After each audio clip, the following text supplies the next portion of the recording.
A plus 6 A minus 6 इथं formula टाकून घ्यायचा कसा तर देअरफॉर ए प्लस बी आणि A minus B A plus B A minus B is equal to A square minus B square हा formula आहे. म्हणजे एक्झाम्पल मध्ये ए आणि बी कोण आहे हे तुम्हाला पहिल्यांदा शोधता आलं पाहिजे.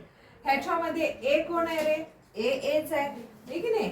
ए कोण आहे हे आपण रफ वर्क म्हणून करू शकतो. ए कोण आहे रे सांगा मला ए एच आहे आणि बी कोण आहे येस हे आपल्याला आधी कळलं पाहिजे. म्हणजे A square minus B square A square minus B square म्हणजे तिथं तुम्ही लिहू शकता A plus 6 A minus 6 is equal to A square minus B square. A म्हणजे कोण आहे एच आहे.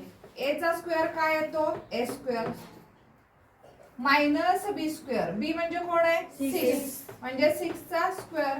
ह्याच्या खाली आपण आन्सर लिहायचा आहे. एस चा स्क्वेअर काय होतो ए मायनस आहे तसं 6 चा square 36 this is the answer बरोबर.